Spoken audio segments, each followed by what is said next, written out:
Meet Amma. Amma is a young woman living with her husband and two children in a small village in a rural area in Ghana.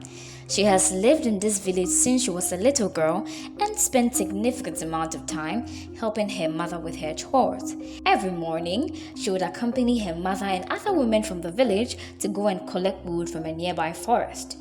Using this wood, she would then help her mother cook for the family. Amma enjoys spending time with the female community in her village and to learn from her mother. However, it meant that she could not attend school and receive education. Being a mother herself now, she continues to follow the same practices, and her daughter accompanies her as she once did with her mother before. Unfortunately, just like the rest of her community, Amma is unaware of the repercussions of their wood collection and cooking practices. The regular cutting of trees to collect wood is leading to a trend of deforestation, raising concerns around the capacity of these natural habitats to continue to absorb carbon dioxide and mitigate the impact of climate change, which rural communities are most exposed to. Whereas burning wood for cooking purposes releases harmful pollutants in the household, which directly affect women and children living there.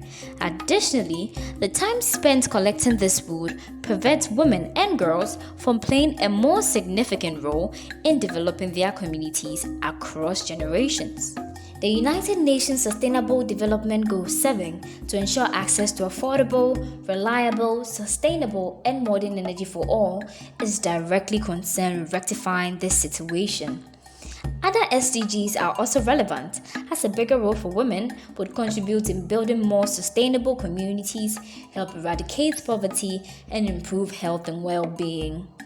Thus, conscious of the abundant availability of renewable energy sources and of the emergence of cleaner energy sources and technologies which could be transitioned towards, governments in the global south developed energy policies to provide a framework to move away from the reliance on harmful practices.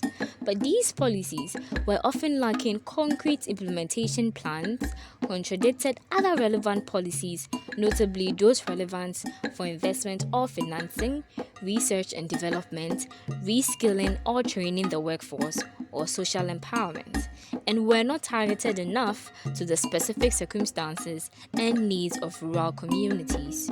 Thus, TechMap for RC sought to map existing clean energy technologies with end-use energy demand for cooking in rural communities, collaborated with distinct groups of stakeholders in Fiji, Ghana, and Nigeria, end users, energy suppliers, and interested groups to improve the initial understanding of barriers and opportunities affecting clean energy uptake in rural communities in the global south, and suggested policy pathways to surmount those barriers to ensure long-term sustainable energy access and uptake in those communities, and as a result, to improve the health, social, and environmental conditions they live in the future.